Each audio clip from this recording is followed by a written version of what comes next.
The conference room at Fort Campbell buzzed with the low murmur of conversation as nearly 200 military personnel filed in for the quarterly aviation safety briefing. The Kentucky sun filtered through tall windows, casting long shadows across rows of folding chairs where pilots, crew chiefs, and flight coordinators settled in for what most expected to be another routine presentation about maintenance protocols and weather awareness.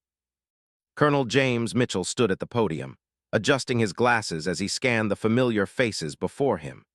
At 52, he had spent more than half his life in Army aviation, rising through the ranks from a young warrant officer flying A-60 Black Hawks to his current position as the 101st Airborne Division's Aviation Brigade Commander. His weathered face bore the subtle marks of countless hours spent squinting into bright skis, and his graying temples spoke to years of making split-second decisions that meant the difference between mission success and catastrophic failure. "Good morning, everyone," Mitchell began, his voice carrying easily across the packed room. "Before we dive into today's agenda, I want to address something that's been weighing on my mind lately. We've had 3 incidents in the past 6 months involving emergency landings in challenging terrain. All 3 crews performed admirably under pressure, but I keep asking myself the same question." He paused, letting his gaze sweep across the assembled aviators. In the front rows sat the brigade's most experienced pilots, men and women with thousands of flight hours and multiple combat deployments under their belts. Behind them, newer aviators leaned forward slightly, eager to absorb whatever wisdom their commander was about to share. When things go sideways out there, when your bird starts talking to you in ways you don't like, when the weather turns nasty, and your instruments start giving you conflicting information, what separates the pilots who bring everyone home safely from those who don't? Captain Sarah Chen shifted slightly in her seat 3 rows from the front. At 28, she had been flying Apache helicopters for 6 years, accumulating over 1,200 combat hours across 2 deployments to Afghanistan. Despite her extensive experience, she often felt invisible in rooms like this. The Apache community remained overwhelmingly male, and while her fellow pilots respected her skills, she sometimes sensed that respect came with an asterisk, as if her achievements were impressive for a woman, rather than simply impressive. "I've been thinking about this a lot," Mitchell continued, "because I believe the answer goes beyond technical proficiency or even experience. It's about something deeper, something that can't necessarily be taught in a classroom or practiced in a simulator." Behind Sarah, Chief Warrant Officer Mike Rodriguez nodded thoughtfully. At 41, he was one of the brigade's most senior Apache pilots, with over 2,500 flight hours and a reputation for being able to coax performance out of aircraft that other pilots had written off as maintenance nightmares. He had flown with Sarah on numerous occasions and considered her one of the finest aviators he had ever worked with, though he knew not everyone shared that opinion. "So here's what I want to do today," Mitchell said, his tone becoming more conversational. "Instead of me standing up here telling you what I think makes a great aviator, I want to hear from you. I want to know about the times when everything went wrong, when the manual answers weren't enough, when you had to dig deep and find something extra to get the job done." A few scattered murmurs rippled through the audience. This was definitely not the standard safety briefing format they had been expecting. Major Lisa Thompson, the brigade's safety officer, glanced at her notes with a slightly puzzled expression. She had prepared a presentation on hydraulic system redundancies, not a discussion about aviation philosophy. "Let me be more specific," Mitchell added, sensing the uncertainty in the room. "I want to hear about real situations where split-second decision-making and raw flying skill made the difference between success and disaster. Times when the outcome hinged not on what you knew, but on how you applied what you knew under extreme pressure." The room fell silent. While many of the aviators present had stories that would fit Mitchell's criteria, military culture often discouraged the kind of self-promotion that sharing such stories might seem to represent. Humility was valued, and most pilots were more comfortable deflecting praise than seeking it. "Come on," Mitchell encouraged, a slight smile creeping across his face. "I know for a fact that there are people in this room who have pulled off some pretty remarkable flying. This isn't about bragging rights. It's about learning from each other's experiences." Captain David Harrison raised his hand tentatively. A CH-47 Chinook pilot with 8 years of experience, he had a reputation for steady professionalism, but rarely spoke up in large group settings. "Sir, I'm not sure if this qualifies as remarkable flying, but last year during exercise Iron Eagle, we had a hydraulic failure on final approach to a landing zone in the mountains. Go on, Mitchell nodded encouragingly. Well, the aircraft was handling like a freight train with square wheels, and the LZ was barely big enough for a normal approach, let alone trying to wrestle a wounded bird into it. My co-pilot was running through the emergency checklist, but we were running out of altitude and options pretty quickly. Harrison paused, glancing around the room as if suddenly self-conscious about having everyone's attention. The thing is, I remembered something my instructor told me during flight school about using the terrain to help with the approach. Instead of fighting the aircraft's tendency to drift right, I used a slight ridgeline to funnel us toward the LZ. We ended up making a pretty solid landing, all things considered. Excellent example, Mitchell said. That's exactly the kind of adaptive thinking I'm talking about. You took a fundamental principle, applied it to an unusual situation, and found a solution that wasn't in any manual. A few more hands went up as other pilots began sharing their own experiences. Master Sergeant Jennifer Walsh, a U-60 crew chief with 15 years of experience, told a harrowing story about jury-rigging a fuel system during a medevac mission in Afghanistan. Captain Robert Kim, an O-58 Kiowa pilot, described navigating through a dust storm using nothing but terrain features and dead reckoning when his instruments failed. With each story, the atmosphere in the room became more relaxed and conversational. The formal briefing had transformed into something resembling a fireside chat among professionals who genuinely respected each other's expertise. Mitchell nodded appreciatively at each tale, occasionally asking follow-up questions or drawing connections between different experiences. These are all great examples, he said during a brief lull in the storytelling. But I notice we're hearing mostly from our multi-engine and scout aircraft communities. What about our attack helicopter folks? Surely our Apache drivers have some stories to share. The room fell quiet again, but this time the silence felt different. Apache pilots occupied a unique position within Army aviation, flying the most technologically advanced and lethal aircraft in the inventory. Their missions often involved operating alone or in small groups, far from friendly forces, engaging enemy targets in high-threat environments. The nature of their work tended to attract pilots with a certain independent streak and confidence level that sometimes translated into reluctance to share war stories in mixed company. Major Frank Wilson, the senior Apache pilot in the brigade, cleared his throat but didn't immediately speak. At 37, he had been flying attack helicopters for over 12 years and had developed a reputation as both an exceptional stick-and-rudder pilot and a tactical expert.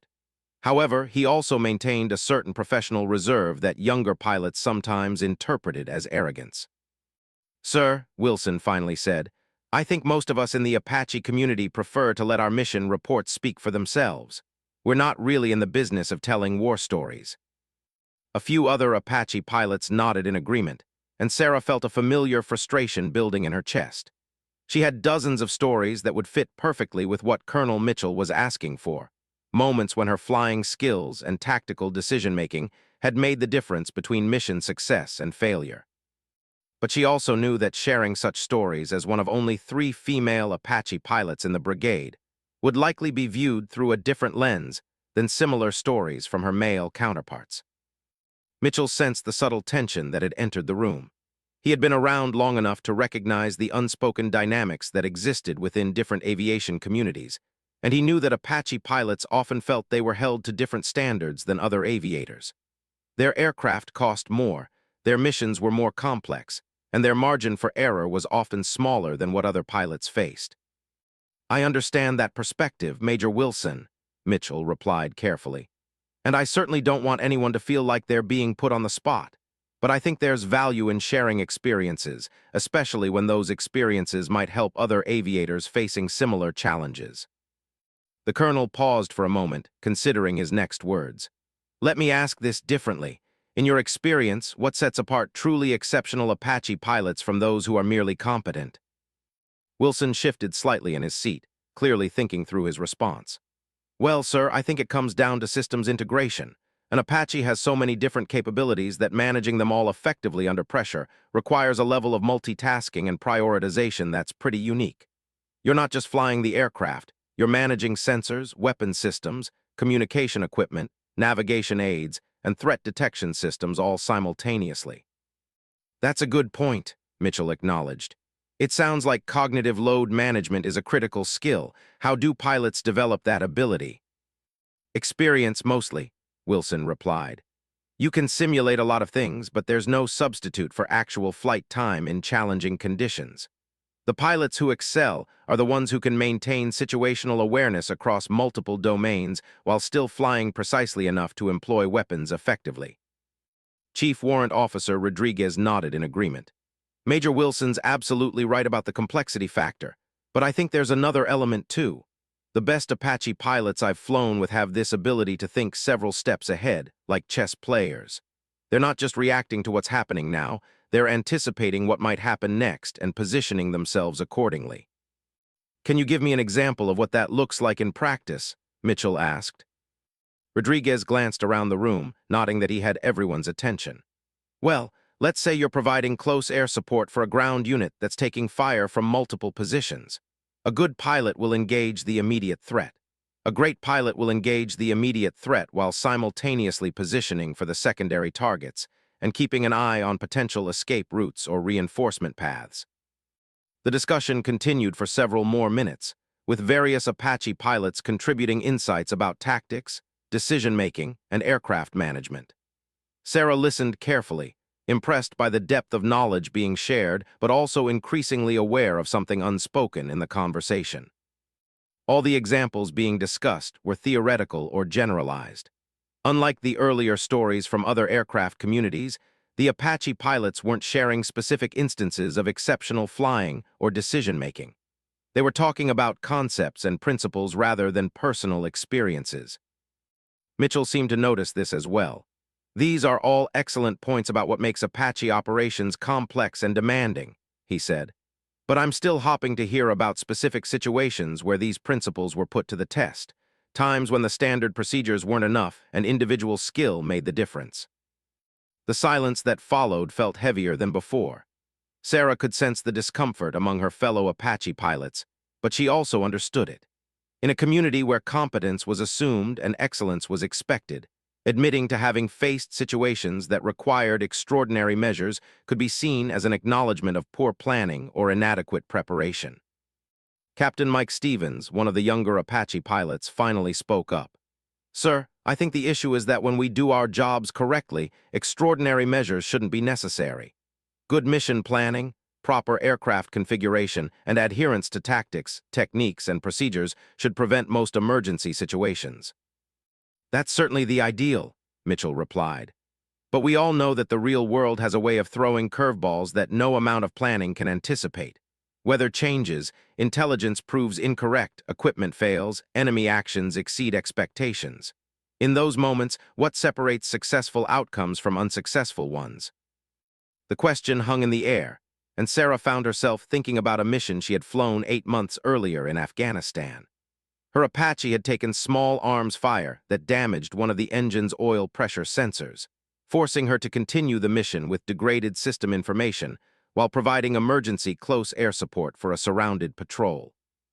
She had used a combination of audio cues, vibration patterns, and engine temperature readings to monitor the aircraft's condition, allowing her to complete the mission and return safely to base. It was exactly the kind of story that would illustrate Colonel Mitchell's point about adaptive thinking and exceptional flying skill. But as she considered whether to share it, she could already imagine the reactions it might provoke. Some would wonder why she had continued the mission instead of aborting immediately. Others might question whether the situation had been as serious as she described. And a few would probably assume that any male pilot would have handled it better. The internal debate was interrupted when Colonel Mitchell tried a different approach. Let me ask this, he said. Are there any Apache Aviators present who have experience with non-standard emergency procedures or situations that required significant improvisation? Another moment of silence filled the room. Sarah could feel her heart rate increasing slightly as she wrestled with whether to respond. She knew that her flying abilities were as good as anyone's in the room, and she had the mission reports and performance evaluations to prove it. But she also knew that speaking up would inevitably draw attention to the fact that she was one of the few women in a predominantly male field. The silence stretched on, becoming increasingly uncomfortable. Colonel Mitchell's expression showed a mixture of patience and puzzlement, as if he couldn't understand why a room full of experienced combat aviators was suddenly so reluctant to share their professional experiences. Finally, he tried once more. Surely someone in here has a story about overcoming significant challenges through exceptional flying or tactical decision-making. I find it hard to believe that our Apache community hasn't faced situations requiring the kind of adaptive thinking we've been discussing. The quiet that followed was almost oppressive. Sarah could hear the subtle sounds of people shifting in their seats and the distant hum of the building's air conditioning system. She knew that this was her moment, that if she didn't speak now, the opportunity would pass and Colonel Mitchell's question would go unanswered. But she also knew that once she started talking, there would be no going back. Every word she said would be analyzed and scrutinized by her peers, and her story would become part of how she was perceived within the aviation community. The stakes felt enormous, even though she knew that was probably an overreaction. The silence continued, stretching toward what felt like an unbearable length. Sarah could sense Colonel Mitchell's growing frustration with the lack of response, and she found herself thinking about all the exceptional Apache pilots who had influenced her career, both male and female. Many of them had faced similar moments of choosing whether to step forward or remain in the background. She thought about her flight instructor, Chief Warrant Officer Patricia Hernandez, who had been one of the first female Apache pilots in the Army and had faced infinitely more skepticism and resistance than Sarah ever had. Hernandez had always told her students that respect was earned through performance, not through staying quiet and hoping others would notice their abilities. The memory of that advice crystallized something in Sarah's mind. She had worked too hard and accomplished too much to let fear of judgment keep her from contributing to an important professional discussion. Colonel Mitchell was asking for exactly the kind of experience she could provide, and she had an obligation to her fellow aviators to share what she had learned. Taking a deep breath, she slowly raised her hand. The moment Sarah Chen's hand went up, she felt every pair of eyes in the room turn toward her. The weight of nearly 200 gazes created an almost physical pressure that made her want to shrink back into her seat, but she forced herself to maintain eye contact with Colonel Mitchell. "Yes, Captain Chen," Mitchell said, his voice carrying a note of relief that someone had finally responded to his question. "Please go ahead." Sarah stood slowly, her mind racing through the details of the mission she was about to describe. She had replayed the events countless times in her head over the past 8 months, not out of regret or second-guessing, but because the experience had taught her valuable lessons about aircraft systems and emergency procedures that she continued to apply in her flying. "Sir, last March I was flying close air support for a reconnaissance patrol that had been ambushed about 15 kilometers northeast of Fob Shank in Afghanistan. My co-pilot was Captain Williams, and we were the only attack helicopter available to respond to their situation."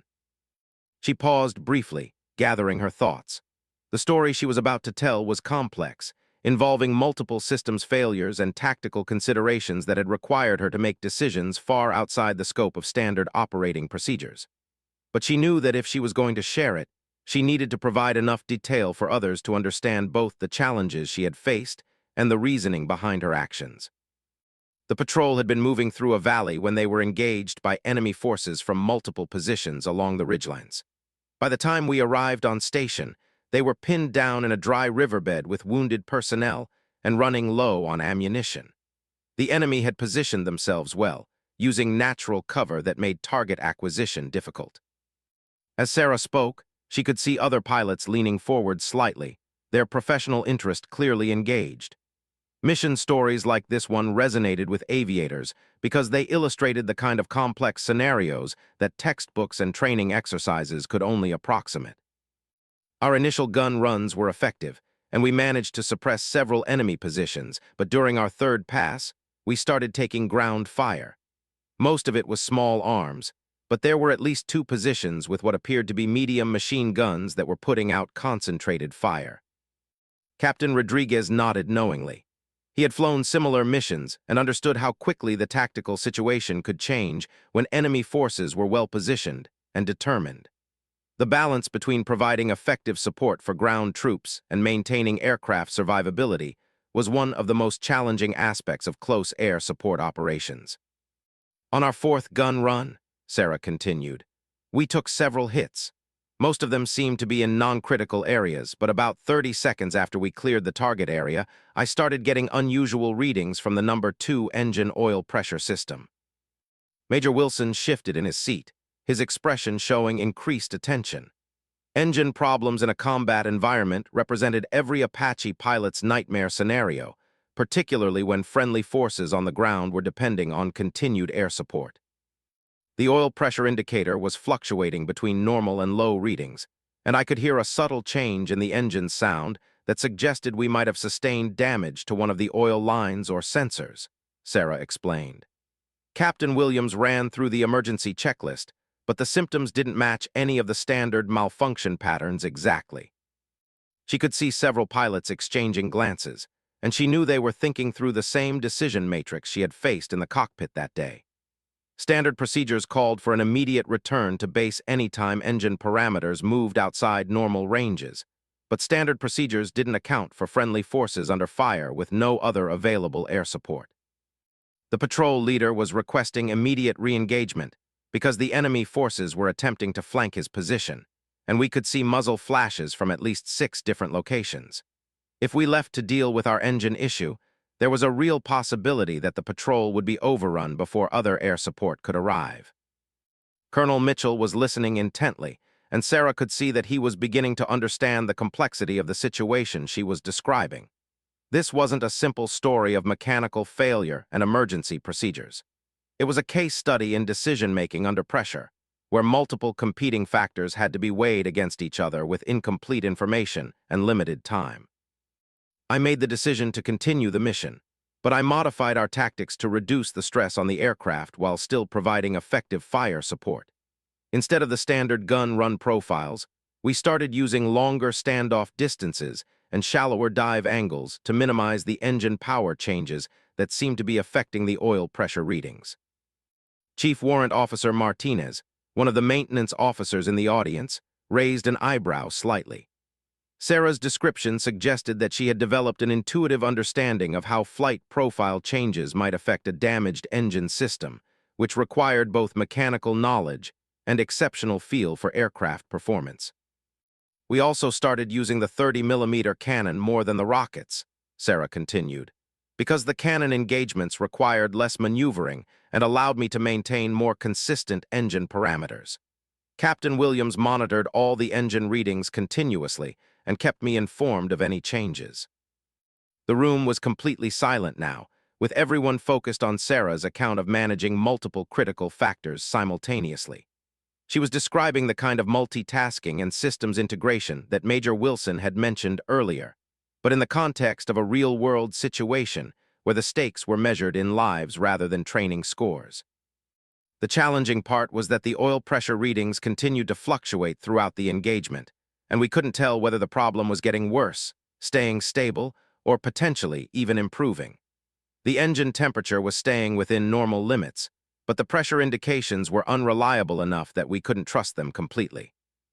Captain Stevens, the younger Apache pilot who had spoken earlier about proper procedures preventing emergency situations, was listening with obvious fascination. Sarah's story was a perfect illustration of how real-world operations could present challenges that no amount of planning or adherence to standard procedures could eliminate. What made it even more complex, Sarah continued, was that we were operating in mountainous terrain at a density altitude that was already pushing our performance envelope. Any significant loss of engine power would have severely limited our maneuvering options and potentially made it impossible to maintain the altitude we needed for effective weapons employment. She paused for a moment, remembering the intense concentration required to monitor engine parameters, maintain tactical awareness, coordinate with the ground patrol, and employ weapons effectively all at the same time. It had been one of the most demanding flying experiences of her career, requiring her to operate at the absolute limit of her multitasking abilities. Throughout all of this, we maintained communication with the patrol and continued to engage enemy positions. The key was finding a balance between providing effective fire support and not pushing the aircraft beyond what it could handle with a potentially compromised engine system. Major Thompson, the safety officer, was taking notes rapidly. Sarah's story contained numerous lessons about risk management and decision-making that would be valuable for other aviators facing similar situations. But she was also recognizing that the scenario Sarah was describing represented exactly the kind of complex emergency that standard procedures struggled to address adequately. After about 20 minutes of engagement, we had successfully suppressed most of the enemy positions, and the patrol was able to establish a defensive perimeter around their casualties. At that point, I decided that we had accomplished the immediate mission and needed to head back to base to properly diagnose the engine issue.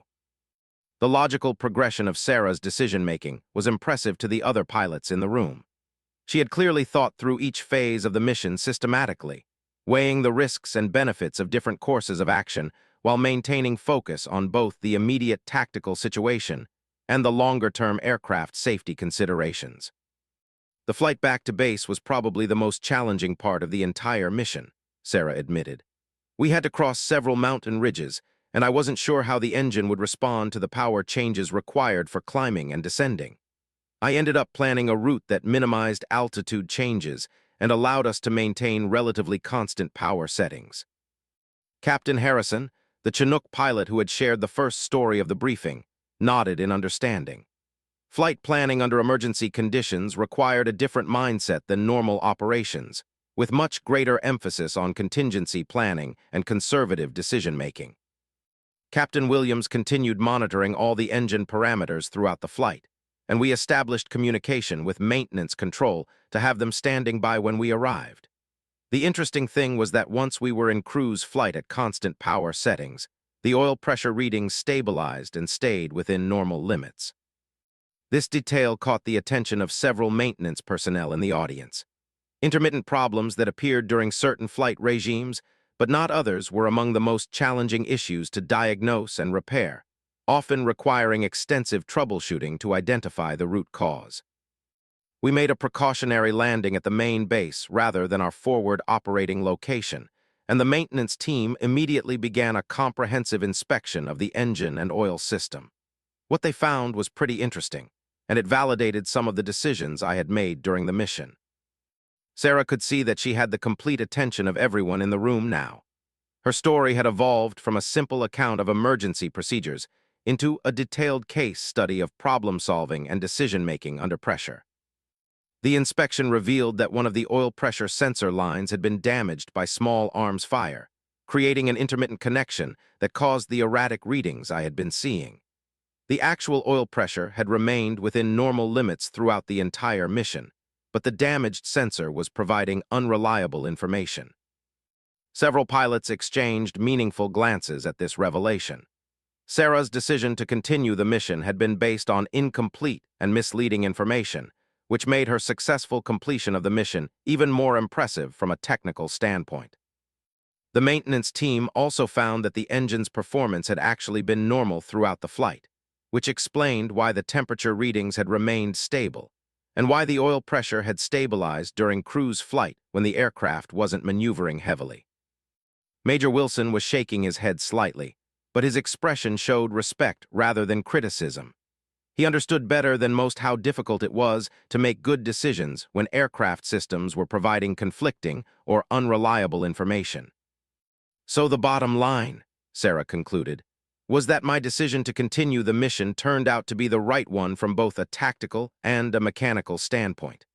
But what I learned from the experience was how important it is to understand not just what the instruments are telling you, but also what they might not be telling you.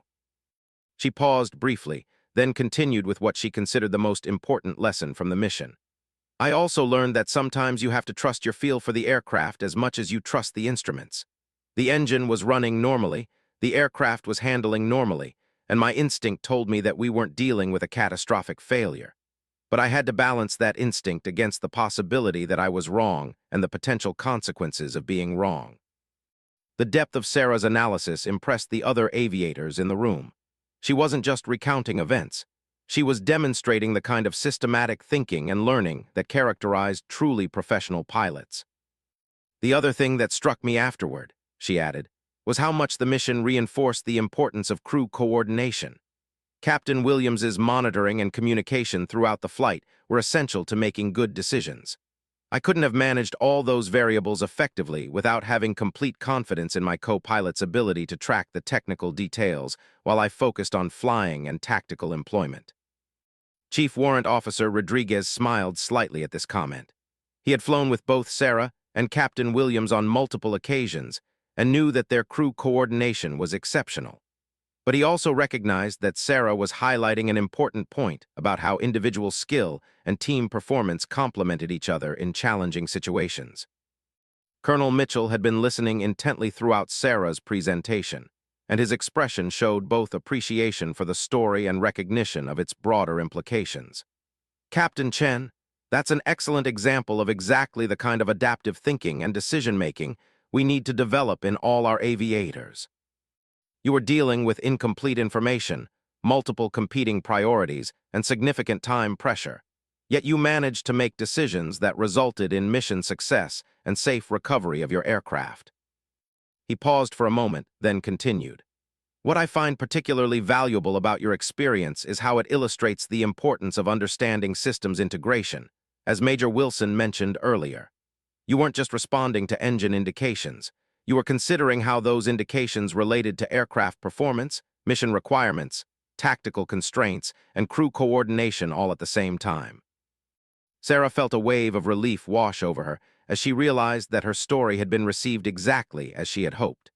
She had managed to share a meaningful professional experience without appearing boastful or self-promoting, and the feedback from Colonel Mitchell suggested that others could learn valuable lessons from what she had experienced. "Thank you, sir," she replied simply, then sat back down, her heart still beating slightly faster than normal from the combination of public speaking anxiety and the intensity of reliving the mission in her mind. But as she settled back into her seat, Sarah noticed something that surprised her. Several other hands were now raised around the room, and she could see expressions on various faces that suggested other aviators were now ready to share their own experiences. Her willingness to step forward and tell a detailed story about exceptional flying seemed to have broken the invisible barrier that had been preventing others from contributing to the discussion. Colonel Mitchell noticed the change as well, and a slight smile crossed his face as he called on the next volunteer. Chief Warrant Officer Rodriguez stood up, his weathered face showing a mixture of respect and determination. At 41, he had seen enough combat missions to fill several careers, but Sarah's willingness to share such a detailed and honest account of her decision-making process had inspired him to reciprocate with a story of his own. "Sir, Captain Chen's mission reminds me of something that happened about 3 years ago during my deployment to Iraq. I was flying with Captain Martinez, and we were providing overwatch for a convoy that had been delayed by an improvised explosive device." The room remained attentively quiet, the atmosphere having shifted dramatically from the earlier reluctance to share experiences. Sarah's detailed account had established a new standard for the discussion, one that emphasized technical analysis and learning rather than simple storytelling. The convoy had been stationary for about 45 minutes while the explosive ordnance disposal team worked on clearing the route, Rodriguez continued. Intelligence indicated that enemy forces in the area often used IED delays as opportunities to set up ambushes, so our job was to maintain surveillance over the surrounding terrain and be ready to provide immediate fire support if needed. Major Wilson nodded knowingly. Convoy overwatch missions represented some of the most challenging work Apache crews performed, requiring them to maintain tactical awareness over large areas while staying ready to transition immediately from surveillance to engagement mode. What made this particular mission complex was the terrain, Rodriguez explained. We were operating in an area with numerous irrigation canals, small buildings, and vegetation that provided excellent concealment for enemy forces. Maintaining effective surveillance required constant movement and frequent altitude changes to get different vantage points. Captain Stevens leaned forward slightly, recognizing the tactical challenge Rodriguez was describing. Effective surveillance in complex terrain required pilots to balance the need for comprehensive coverage against the risk of establishing predictable flight patterns that enemy forces could exploit. About an hour into the overwatch, we started picking up radio chatter that suggested enemy forces were moving into position around the convoy. The problem was that we couldn't get visual confirmation of their locations because of all the available cover in the area. Rodriguez paused briefly, remembering the frustration of knowing that hostile forces were maneuvering nearby while being unable to pinpoint their exact positions. It was a common challenge in counterinsurgency operations, where enemy fighters deliberately used civilian infrastructure and natural cover to mask their movements. Captain Martinez was working the sensors hard, trying to identify heat signatures or movement patterns that would give away enemy positions. But the ambient temperature was high enough that the thermal imaging wasn't providing clear differentiation between people and background heat sources. Several pilots in the audience nodded in understanding. Thermal imaging systems were incredibly valuable tools for target acquisition, but their effectiveness varied significantly based on environmental conditions, time of day, and the tactical situation. We had been flying a standard orbit pattern around the convoy, but I realized that our predictable flight path might be allowing enemy observers to anticipate our sensor coverage and time their movements accordingly. So I decided to start varying our flight pattern randomly while still maintaining overall coverage of the area. This tactical adjustment demonstrated the kind of adaptive thinking that Colonel Mitchell had been seeking to highlight. Rodriguez had recognized that standard procedures might be compromised by enemy countermeasures and had developed an innovative solution that addressed the specific challenges of his situation.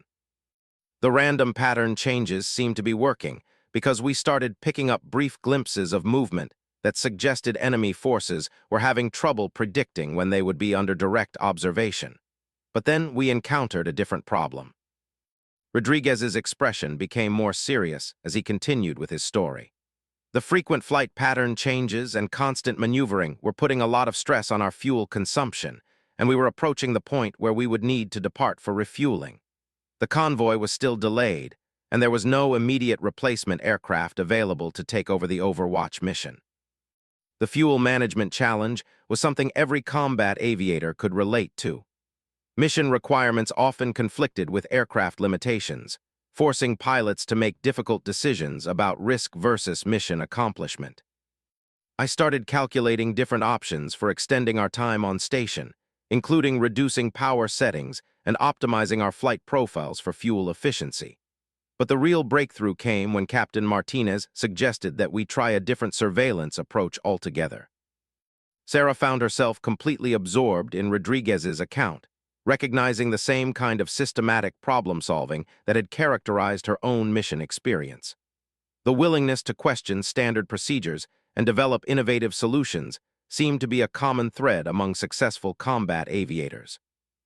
Instead of trying to maintain constant visual surveillance over the entire area, we decided to establish a high-orbit position that would allow us to monitor radio communications and use our sensors to track any significant movement patterns. Then, if we detected activity that suggested an impending attack, we could quickly descend and engage specific targets. The tactical innovation Rodriguez was describing required a sophisticated understanding of both aircraft capabilities and enemy tactics. By changing their operational approach, he and his co-pilot had found a way to extend their mission time while potentially improving their effectiveness. The new approach worked exactly as we had hoped, Rodriguez continued. Within about 10 minutes of establishing our high orbit, we intercepted radio communications indicating that enemy forces were coordinating an attack on the convoy. The communications included references to specific timing and approach routes that allowed us to predict where the attack would come from. Chief Warrant Officer Martinez, who was sitting near the back of the room, smiled slightly as he listened to Rodriguez's account. He had been the co-pilot on that mission and remembered the intense coordination required to manage sensors, communications, and flight operations simultaneously while developing their new surveillance strategy. When the attack began, we were perfectly positioned to engage the enemy forces immediately because we had anticipated their locations and approach routes. Our first gun run eliminated 2 machine gun positions that were firing on the convoy, and our second run suppressed a mortar team that had been setting up to provide indirect fire support. The tactical success Rodriguez was describing demonstrated how innovative thinking and adaptive procedures could lead to outcomes that exceeded what standard approaches might have achieved. But Sarah could tell from his expression that there was more to the story. The interesting part came during our engagement with the mortar team, Rodriguez continued. As we rolled in for our gun run, I noticed that our target acquisition process was taking longer than usual because of the way the enemy position was camouflaged. Captain Martinez was having difficulty getting a clear lock with the targeting system. This technical challenge illustrated one of the fundamental complexities of modern attack helicopter operations. The sophisticated targeting systems that made Apache aircraft so effective also required precise operation under time-critical conditions, and environmental factors could significantly affect their performance. Rather than aborting the gun run or taking extra time to achieve a perfect targeting solution, I decided to use the cannon in a manual mode, relying on visual references and flight path geometry to achieve accurate fire placement. Several experienced Apache pilots in the audience exchanged meaningful glances at this statement. Manual cannon employment required exceptional pilot skill and was typically used only when automated targeting systems were completely unavailable. Choosing to use manual mode during an active engagement demonstrated both confidence and tactical judgment. The manual engagement was successful, and we neutralized the mortar position before they could fire on the convoy. But what made the experience valuable from a learning standpoint was how it reinforced the importance of having backup procedures and alternative approaches for every phase of combat operations. Rodriguez's analysis was exactly the kind of professional insight that Colonel Mitchell had been hoping to generate through the discussion. Combat experiences became truly valuable when they were analyzed systematically and converted into lessons that could benefit other aviators. The other thing that struck me about that mission, Rodriguez added, was how important it was to maintain flexibility in our thinking. Our original surveillance approach wasn't working, our fuel situation was becoming critical, and our standard targeting procedures were being challenged by enemy camouflage techniques. Success required adapting to all of those challenges simultaneously. Major Wilson nodded appreciatively. Rodriguez's story illustrated many of the same principles that had emerged from Sarah's account, particularly the importance of systems integration and adaptive thinking under pressure. Chief Rodriguez, that's an excellent example of tactical innovation under pressure, Colonel Mitchell commented. Your decision to modify surveillance procedures, manage fuel constraints, and employ alternative targeting methods all demonstrate the kind of multifaceted problem-solving that characterizes exceptional aviators. He paused thoughtfully, then continued. What I find particularly interesting about both Captain Chen's story and yours is how they illustrate that exceptional flying isn't just about individual stick and rudder skills. It's about understanding how all the different aspects of aircraft operations and mission requirements interact with each other. Rodriguez nodded in agreement. Yes, sir. I think the most challenging aspect of Apache operations is that you're constantly managing multiple complex systems while making tactical decisions that can change rapidly based on enemy actions or environmental factors. Success requires being able to think systematically about all those variables simultaneously. As Rodriguez sat back down, Captain Williams, who had been Sarah's co-pilot during her mission in Afghanistan, raised his hand. His decision to contribute to the discussion surprised Sarah slightly, as Williams typically maintained a reserved demeanor in large group settings. Sir, if I may add something to Captain Chen's account, Williams began, I think there's an important point about crew coordination that deserves emphasis. Colonel Mitchell nodded encouragingly. Please go ahead. During that mission, one of the things that made our decision-making effective was that Captain Chen and I had developed very clear communication procedures for emergency situations. When we started experiencing the engine indications, we immediately established specific roles for monitoring different systems and making different types of decisions. Williams's contribution highlighted an aspect of aviation safety that was often overlooked in discussions of individual flying skills. Effective crew coordination required deliberate practice and systematic procedures, particularly during emergency situations when time pressure and stress levels were highest. For example, Williams continued, we had predetermined that in any engine-related emergency, I would focus exclusively on monitoring engine parameters and running checklists, while Captain Chen concentrated on aircraft control and tactical decision-making. This division of responsibilities allowed us to manage the emergency more effectively than if we had both been trying to track everything simultaneously. Captain Harrison, who had shared the first story of the briefing, nodded thoughtfully. The crew coordination principles Williams was describing applied to multi-pilot aircraft across all aviation communities, not just Apache helicopters. What made it work particularly well in our case, Williams added, was that we had practiced similar scenarios during training flights, so we already had established patterns for communicating system status and decision-making priorities. When the real emergency occurred, we could implement our procedures automatically without having to develop new communication methods under pressure.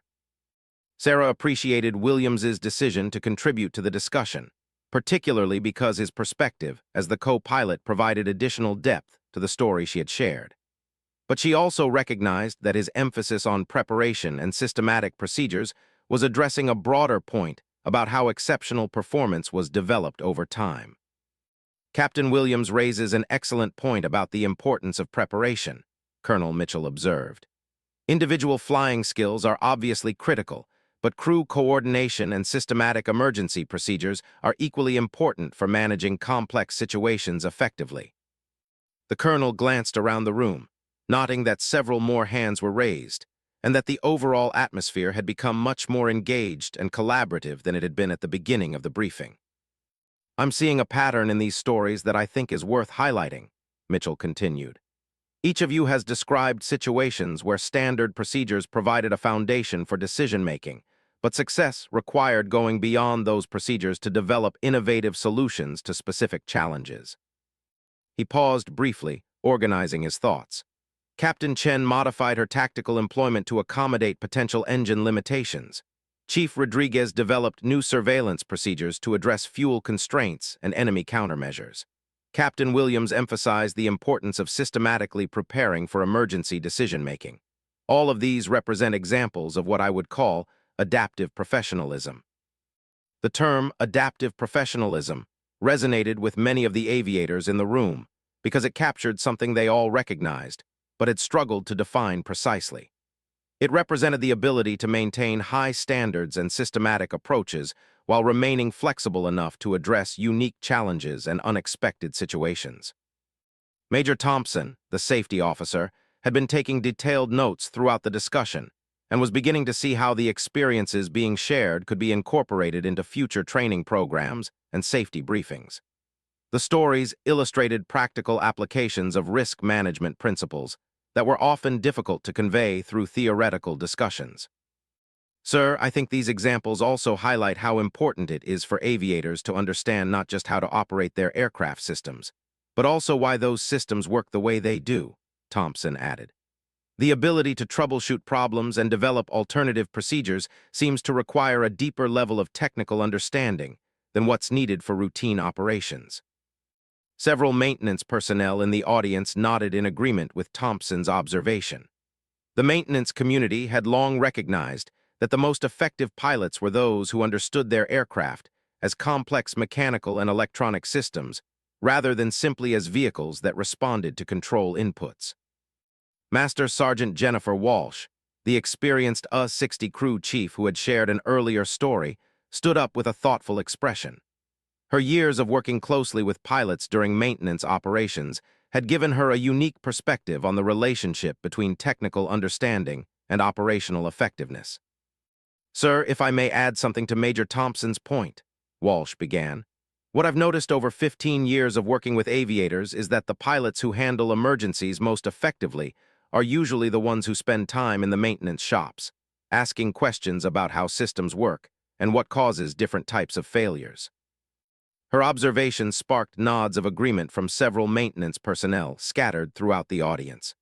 The relationship between aircrew and maintenance teams was often taken for granted, but Walsh was highlighting how that relationship contributed directly to operational safety and mission effectiveness. "Captain Chen's story about the oil pressure sensor is a perfect example," Walsh continued. Her ability to distinguish between actual engine problems and instrumentation issues came from understanding how oil pressure systems work mechanically, not just knowing what the gauges were supposed to show. Sarah felt a warm sense of validation at Walsh's comment. She had indeed spent considerable time learning about Apache systems from maintenance personnel, partly out of curiosity, but also because she believed that better technical understanding made her a more effective pilot. It was gratifying to hear that others had noticed and appreciated that approach. The pilots who struggle most during system malfunctions, Walsh added, are often the ones who treat the aircraft like a black box. They know what switches to flip and what procedures to follow, but they don't understand the underlying mechanical and electrical relationships that determine how the aircraft actually responds to those inputs. Chief Warrant Officer Rodriguez nodded emphatically. Master Sergeant Walsh is absolutely right. During that Iraq mission I described, my ability to use manual cannon employment effectively came from understanding the relationship between aircraft attitude, target geometry, and ballistics. If I had only known how to use the automated targeting system, I wouldn't have had an alternative when the standard procedures weren't working. The discussion was evolving beyond individual mission stories into a broader examination of how professional competence was developed and maintained. Colonel Mitchell could see that the conversation was generating exactly the kind of insights he had hoped to achieve when he planned the briefing. "These are excellent points," Mitchell said. "It sounds like what you're all describing is the difference between procedural knowledge and conceptual understanding. Procedural knowledge tells you what to do in specific situations, but conceptual understanding allows you to adapt those procedures when circumstances change." Captain Kim, the O-58 Kiowa pilot who had shared an earlier story about navigating through a dust storm, raised his hand. "Sir, that distinction helps explain something I've been thinking about. During my dust storm navigation, I was able to use dead reckoning effectively because I understood the principles of pilotage and terrain association, not just because I had memorized specific navigation procedures." The connection Kim was drawing illustrated how the same underlying principle applied across different types of flying challenges. Whether dealing with system malfunctions, tactical problems, or navigation emergencies, success seemed to require understanding fundamental concepts rather than simply following predetermined steps. "What I find encouraging about this discussion," Mitchell observed, "is that it suggests there are systematic ways to develop the kind of adaptive thinking you've all been describing. If it's based on conceptual understanding rather than just experience, then it should be possible to accelerate the learning process through focused education and training." Major Wilson, who had been listening intently to the evolving discussion, decided to contribute a different perspective.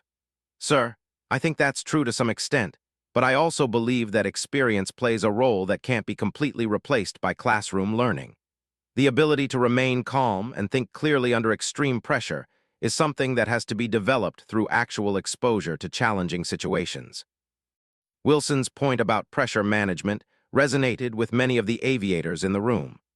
All the technical knowledge and conceptual understanding in the world would be useless if a pilot couldn't access that information effectively when faced with life-threatening emergencies. "Major Wilson makes an important point," Sarah said, speaking up again. "During my mission in Afghanistan, one of the things that helped me make good decisions was that I had previously experienced similar levels of stress during training exercises and other combat missions. The pressure wasn't completely unfamiliar, so I could still think systematically about the problem I was facing."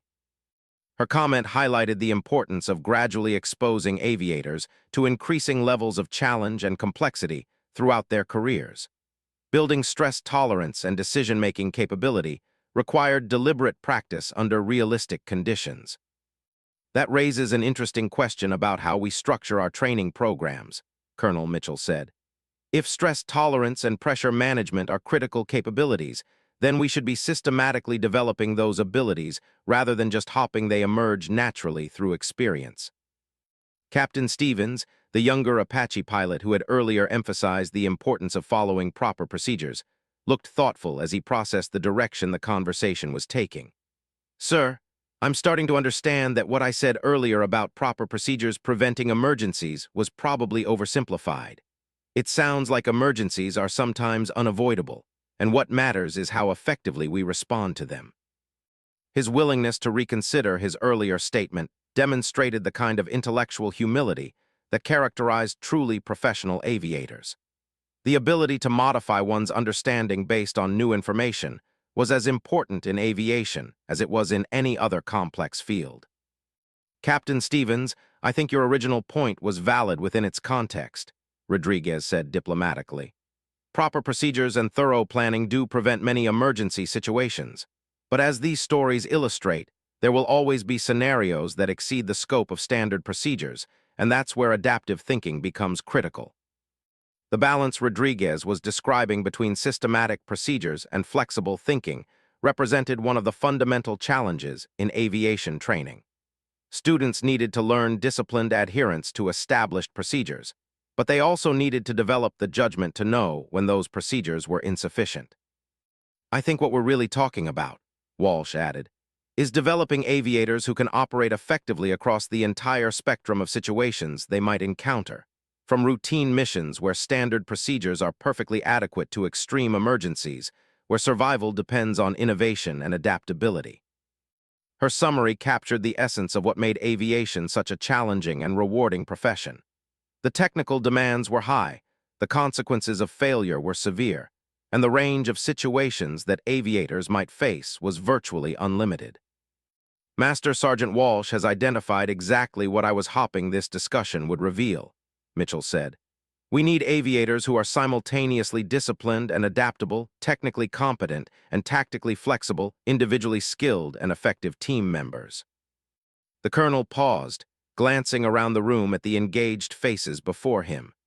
The atmosphere had changed dramatically since the beginning of the briefing, evolving from a formal presentation into a collaborative professional development session. What I'd like to do now, Mitchell continued, is hear from some of our newer aviators about how they're developing these capabilities. The experiences you've shared today provide excellent examples of where we want all our pilots to eventually arrive, but I'm curious about the path for getting there. Lieutenant Jessica Parker, a newly qualified Apache pilot with less than 2 years of flight experience, hesitantly raised her hand. At 25, she represented the next generation of Army aviators, and her perspective on professional development would be valuable for understanding how to better prepare young pilots for the challenges they would eventually face. Sir, listening to these stories has been really educational, but also somewhat intimidating, Parker began honestly. I'm trying to understand how to develop the kind of knowledge and judgment that Captain Chen and Chief Rodriguez demonstrated without having to wait until I encounter similar emergencies myself. Her question was exactly what Mitchell had been hoping to hear. The goal of professional development was to compress the learning curve as much as possible, allowing younger aviators to benefit from the experiences of their more seasoned colleagues. Lieutenant Parker, that's an excellent question, Sarah responded before Mitchell could answer. One thing that helped me was actively seeking out opportunities to fly with experienced pilots and asking them to explain their decision-making process during different phases of missions. Sarah's suggestion reflected her own approach to professional development, which had always emphasized learning from others rather than trying to figure everything out independently. But she knew that not all experienced pilots were equally willing to share their knowledge or effective at explaining their thinking. Captain Chen's recommendation is sound, Rodriguez added, but I'd also suggest spending time studying aircraft systems and emergency procedures even when you're not required to do so. The technical understanding that proves critical during emergencies often comes from knowledge you acquired months or years before you actually needed it. The advice Rodriguez was offering reflected a long-term approach to professional development that extended well beyond the minimum requirements for maintaining flight qualifications. It required a level of personal commitment and intellectual curiosity that not all aviators were willing to invest. Another thing that might help, Williams suggested, is participating in as many training exercises as possible, particularly scenarios that are designed to be challenging or stressful. Even though simulated emergencies aren't exactly the same as real ones, they provide opportunities to practice decision-making under pressure. The training recommendations being offered were all valuable, but they also highlighted a potential challenge in aviation career development. The most effective learning experiences often required aviators to volunteer for additional duties or seek out opportunities beyond their normal job assignments. These are all excellent suggestions, Mitchell said, but they also raise a question about how we can systematize this type of professional development. If individual initiative is required to achieve the level of competence we're discussing, then some aviators will inevitably fall short simply because they don't recognize the importance of going beyond minimum requirements. The colonel's observation touched on a fundamental issue in military aviation training. While exceptional individual initiative should certainly be encouraged and rewarded, operational effectiveness required a baseline level of competence that could be achieved reliably across large numbers of aviators. Sir, I think part of the answer might be changing how we approach mentorship relationships, Walsh suggested. Instead of treating professional development as an individual responsibility, we could create more structured opportunities for experienced aviators to share their knowledge with newer pilots. The mentorship concept Walsh was proposing had potential, but it also required senior aviators to commit time and energy to teaching responsibilities that weren't always directly rewarded by traditional promotion systems. Master Sergeant Walsh raises an important point about institutional support for professional development, Mitchell replied. Individual motivation is essential, but it needs to be supported by organizational structures and incentives that encourage knowledge sharing and collaborative learning. As the discussion continued, it became clear that the original question about what separated exceptional aviators from merely competent ones was evolving into a broader examination of how aviation communities could systematically develop higher levels of professional competence across their entire population. The stories that had been shared illustrated the destination, but the challenge now was to identify practical pathways for helping more aviators reach that destination efficiently and reliably. It was a complex problem without simple solutions, but the engagement and thoughtfulness of the discussion participants suggested that meaningful progress was possible. Lieutenant Colonel Maria Vasquez, the deputy brigade commander who had been quietly observing from the back of the room, stepped forward with a proposal that surprised everyone present.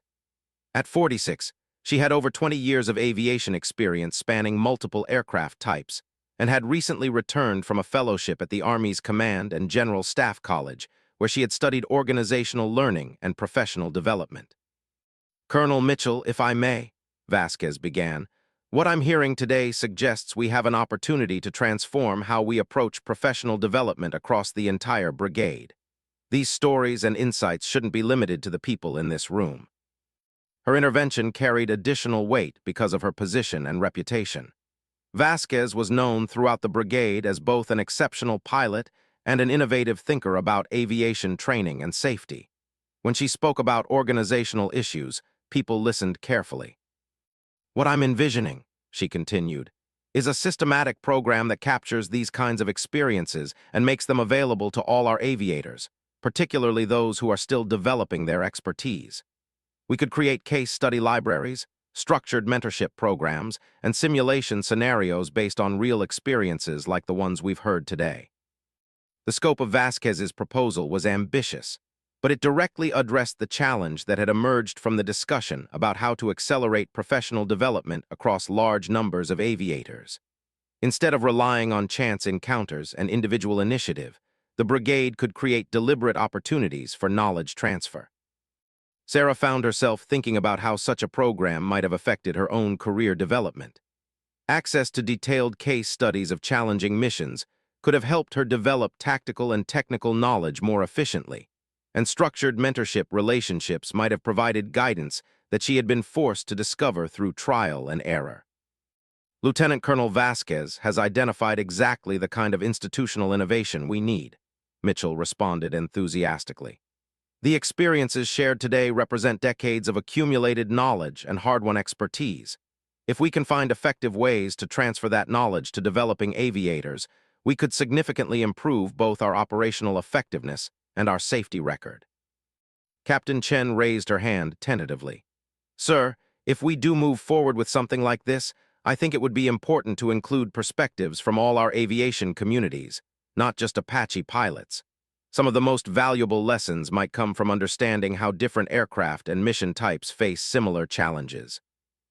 Her suggestion reflected the collaborative spirit that had emerged from the morning's discussion, but it also highlighted the potential complexity of implementing Vasquez's vision across multiple aircraft types and specialties.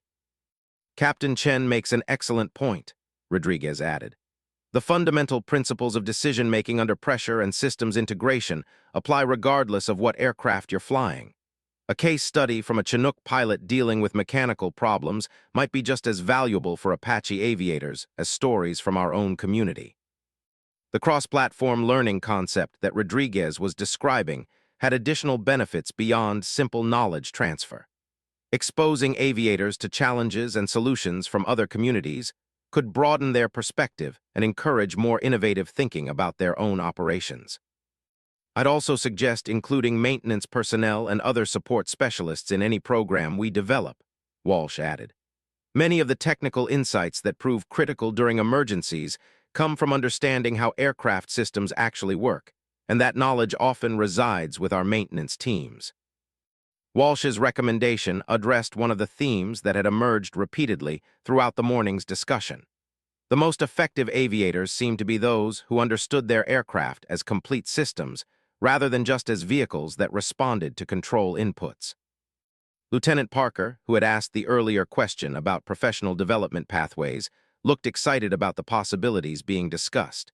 This kind of program could be incredibly valuable for newer aviators like myself. Right now, most of our learning comes from individual experiences and whatever informal mentoring we can find. A systematic approach would be much more efficient.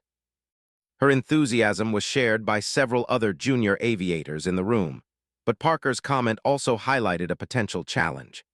Systematic professional development programs required sustained institutional commitment and resources that weren't always available in operational military units. I think Lieutenant Parker raises an important point about resource requirements, Major Wilson observed. Any program like this would need dedicated time, personnel, and probably some level of technological support. We'd have to make sure we're not just adding more requirements to already busy schedules. Wilson's practical concern was valid, but it also reflected the kind of thinking that sometimes prevented innovative ideas from being implemented. While resource constraints were certainly real, the potential benefits of accelerated professional development might justify significant investment. Major Wilson's concern about resources is legitimate, Vasquez acknowledged, but I think we might be able to address it through creative implementation. For example, we could start by incorporating case study discussions into existing safety briefings and training events rather than creating entirely separate programs.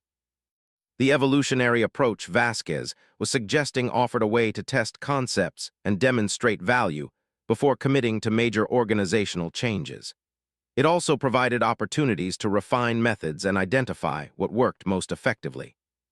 Another possibility, Captain Williams suggested, would be to leverage technology for knowledge capture and sharing. We could create digital libraries of case studies and lessons learned that aviators could access whenever they have time for professional development. The technological solution Williams was proposing had obvious advantages for accessibility and scalability, but it also raised questions about how to ensure that important insights didn't get lost in information overload. Technology could definitely be part of the solution, Sarah said, but I think the most valuable learning comes from interactive discussions like what we've had today. Reading case studies is useful, but being able to ask questions and explore different aspects of decision-making processes is what really develops understanding. Her observation reflected the difference between passive information consumption and active learning. While digital resources could provide broad access to information, developing true expertise probably required more interactive approaches. Captain Chen's point about interactive learning is crucial, Colonel Mitchell said. What made today's discussion so valuable wasn't just the stories themselves, but the analysis and follow-up questions that helped us understand the reasoning behind different decisions. The colonel paused, considering the various suggestions that had been offered. I think what we're really talking about is creating a learning culture where sharing experiences and discussing challenges becomes a normal part of how we operate, rather than something that happens occasionally during special events. The cultural transformation Mitchell was describing represented a fundamental shift in how military aviation communities approached professional development. Instead of treating individual competence as primarily an individual responsibility, it would require collective commitment to continuous learning and knowledge sharing. Sir, that kind of cultural change would probably require leadership commitment at multiple levels, Chief Martinez observed. Junior aviators will participate in programs like this, but they need to see that their supervisors and commanders value this type of professional development. Martinez's point about leadership commitment was essential because it addressed one of the most common reasons why organizational improvement initiatives failed. Without consistent support from senior leaders, even well-designed programs often lost momentum and gradually disappeared. Chief Martinez is absolutely right about leadership commitment, Vasquez agreed. That's why I think this initiative needs to be championed by senior aviators who have demonstrated exceptional competence themselves. The stories we've heard today carry weight precisely because they come from people whose abilities and judgment are respected throughout the community. The credibility factor Vasquez was highlighting helped explain why the morning's discussion had been so effective.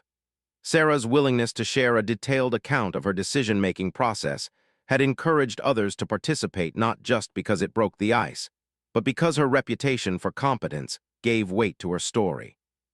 "I'd like to suggest a specific next step," Mitchell said.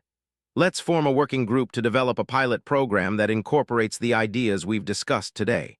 We can start small, test different approaches, and gradually expand based on what proves most effective." The implementation strategy Mitchell was proposing offered a practical way to move from discussion to action while managing the risks associated with organizational change.